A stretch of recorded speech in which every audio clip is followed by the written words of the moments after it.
So I was lucky enough to pull Beast and Falcon recently, so I decided to make a deck combining two of them. It's a pretty popular archetype. I think people call it like Bounce Bros or something along those lines. I've named it Beastie Boys, and it's quite fun. It's kind of like a swarm archetype in Marvel Snap, so it's a pretty interesting deck, and I'm going to jump through and show you how to play it. So Beast, if you don't know Beast, he's a 2-drop, 2-power. On reveal, return your other cards at this location to your hand, and they cost 1 less. So he gets to bounce everything else at the location back to your hand, and reduce their cost. So it's really good for a few things, but mainly is because they retain their buffs. So if you don't know Falcon on the other hand, he is on reveal, return your 1-cost cards to your hand. He's a 2/3, and also the 1-cost cards will retain their buffs. Again, that's buffs if they've got something. Not an ongoing effect. An ongoing buff will just be there, but an effect where they gained power somehow themselves. So examples of that would be not Ant-Man, but Hawkeye. On reveal, if you play a card here next turn, +2 power. So you can play Hawkeye and then play a card next turn on top of him, bounce him back to your hand later. He'll be a 3, and then he can then, when he comes down again, have the same on reveal effect, and you could trigger it again. So you could get him up to a 5 if you trigger it again, or even higher. So he gets a big buff, and he'll be 0 cost with Beast, or still 1 cost with Falcon, but he'll retain his buff, so you can get up to 5 power from 1, which is great. Rocket Raccoon's the other one who he gets +2 if your opponent played a card here. So if you snipe the right location where your opponent plays a card, he'll keep that buff and he'll get returned to your hand with 4 power, which is great. So that trend continues even to Angela, who is very cool.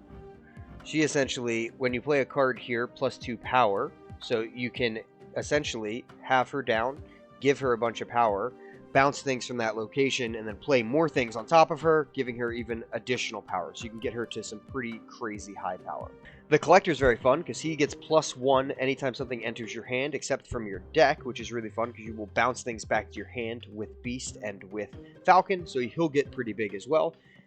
We went over Beast and Falcon. Medusa is another card who will keep the buff. She is a +2 power when played in the middle, so you could play her twice in the middle, giving her up to 6 power, which is great.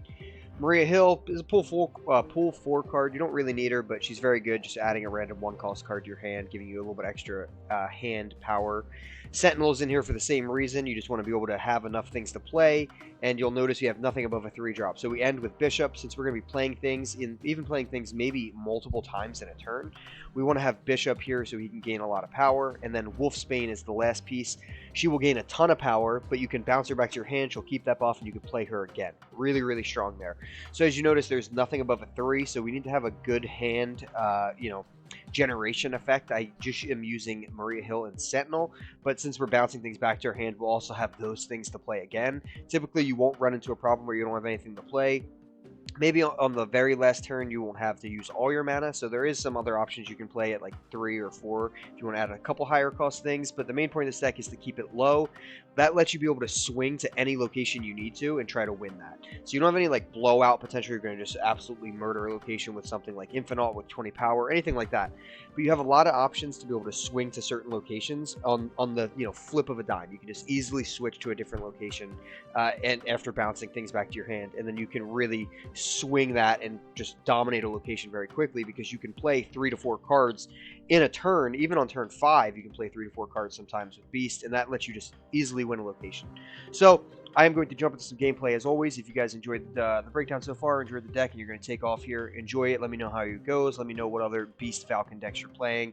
Don't forget to leave a subscription below, and let's jump into some gameplay now. Alrighty, we got Hawkeye, Medusa, and Wolfsbane. So on turn 6, we're going to be swapping our hands. Not the most detrimental thing that this deck sees. This location really does destroy some decks, but here, not so much. So I played Hawkeye in the middle because I want to play Medusa on top of Hawkeye. I'm going to do that, even though Negative Zone is there, which is definitely going to hurt. He's got a Sentinel. Alright, so we fought our way back to 1 power. Negative Zone, Mindscape, and Death's Domain. What a game. So we're going to go ahead and play Angela and Ant-Man on the left. And then we'll just kind of fight our way back in, trying to get some extra power on that location. But it looks like this middle location might actually matter. I mean, with Death's Domain, that's a hard location to get around. He's playing Agent 13, and that gets killed. And then he's playing Cable. and that gets killed. So he created some cards, but they're just dying. I mean, yeah, both of those in the middle don't make sense because they don't add any power, so I get it. We're going to have to find something that's going to get power in the middle. I think I might go with Bishop here, actually. Yeah, I think I'm going to go for Bishop in the middle just because he'll get at least a little bit of power as I play a couple things. And then on turn 5, I plan to just play these two cards. He's going with Maria Hill, who he drew from my deck, on Death's Domain again. And let's see, Iceman. So that's annoying. He does hit my Sentinel, so that can be brutal. So we got Bishop, who's -2 power, but we're going to play two things and get him back to the spot where we need him. I don't mind giving him a rock, though, so I'll just play Wolfsbane on the left, and I'll take whatever he has in his hand, which he's going to have a ton of things. He played Agent 13, he played My Maria Hill, he played Cable. He's going to have a ton in his hand. What a strange game so far, though.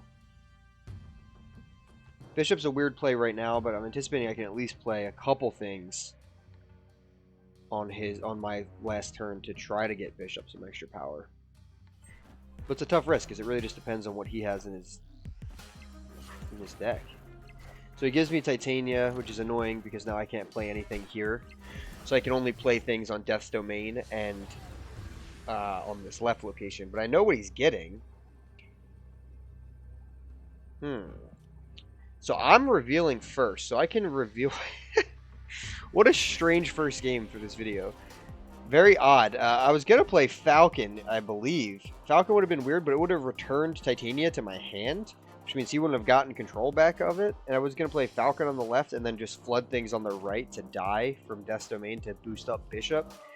Very, very odd game. I mean, I gave him... Anytime you see Mindscape, you want to leave your opponent with just the worst hand possible. And I gave him a Sentinel that got Iceband and a Rock. So I think I did that. All right, weird game. Let's see if we can get a more traditional game next. We got Falcon, Medusa, and Beast. And we got Racket Raccoon. So we'll go for Raccoon on the left. I could have played him in the middle. See if I wanted the Medusa on top of him. But I'm still just going to play Medusa in the middle, I believe. Ant-Man's great. So we'll go with Medusa here. My whole hand's getting -1 by Scorpion. That does hurt, actually. Scorpion's pretty annoying. So nothing's going to get revealed this turn. That's pretty interesting. Alright, so I want to put Angela. So anytime I play a card on top of Angela, she's going to get extra power. So I'm going to go ahead and play these. So I'm going to try to make Angela huge this game. Even though she's going to be on the left, I still will need that extra power. Oh, so we got Hawkeye, too. Interesting. Alright, so I'm just going to go Beast and Falcon here. So Beast is going to return Medusa, and Falcon's going to return both of these 1-drops. So Angela comes down. She gets +2 now because of Ant-Man, which is cool. She got her first +2. Beast returns Medusa. Falcon returns Ant-Man and Rocket, both to my hand, and he gives Angela +2. Now I have 2 more cards I can play on top of Angela to get +2 even more, which is great.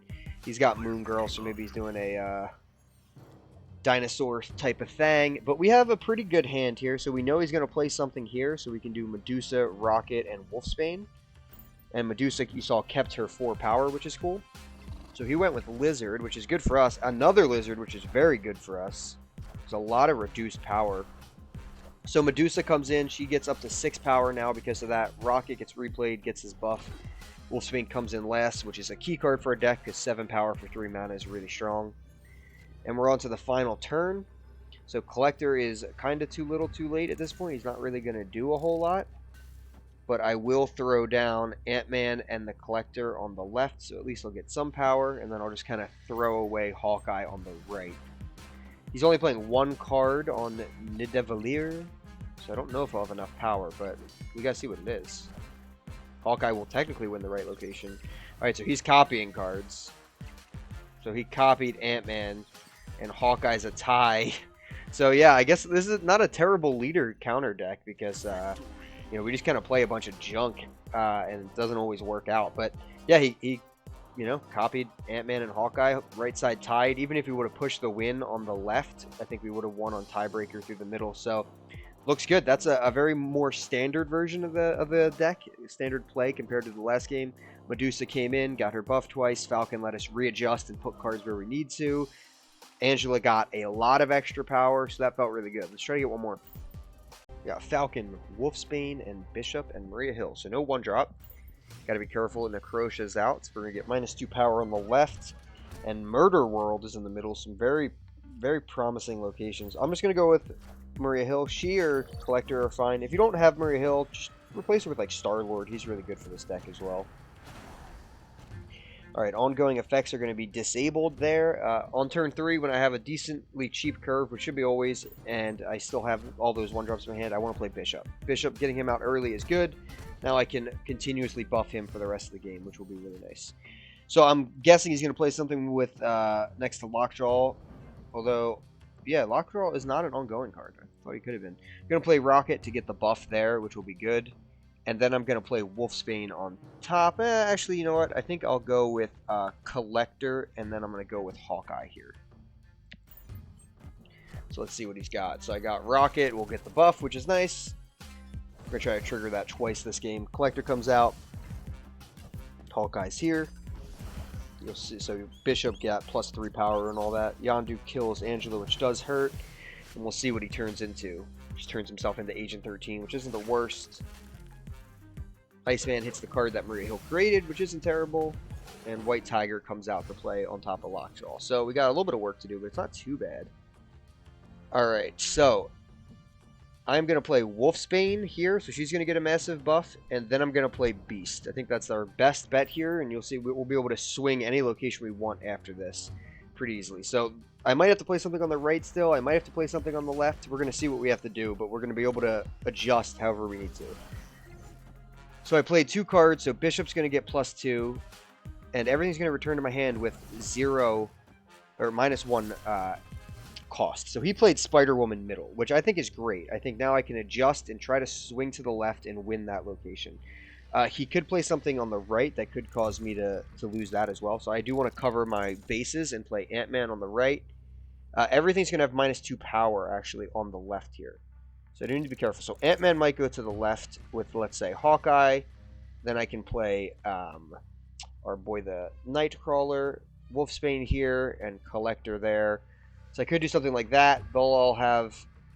Playing 5 cards will give Bishop +5, and I'm playing the Collector there for +1. So that'll be +6 on the right location. And I'm putting a pretty hefty force down on this left location. Wolfsbane's going to be a 13 by herself, so that's really good. So I feel strong about that, but let's see what he's got. So he's got the Hulk, who's -2. So we know we won the right location. Bishop's going to get huge. That's going to happen. So far things are getting -2 power, but we're playing a lot. Nightcrawler counts as 0, but he'll give Ant-Man the buff.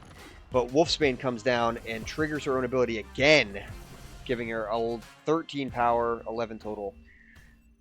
This is a great example of what the deck does well. We were really losing, or we were winning the middle location. We looked like we were, but he plays Spider-Woman, so he commits his full turn 5 to the middle location as we're playing Beast. So we actually bounce that entire location back to our hand. He commits pretty hard to the middle.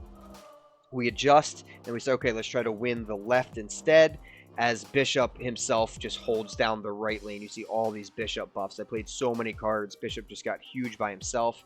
Wolfsbane triggers her own effect twice, +6, +6. So just really solid example of what the deck does really well. So hopefully this helps you play these style of decks. There's a lot of different variations, so feel free to look them up. Enjoy the different variations of Falcon and Beast decks. Let me know what you're playing. If you guys need any deck suggestions for this, just drop your list below or what cards you're missing, and I can try to fill in those cards the best I can. As always, thank you for watching. Make sure you're subscribed, leave a like, leave a comment, and keep on snapping.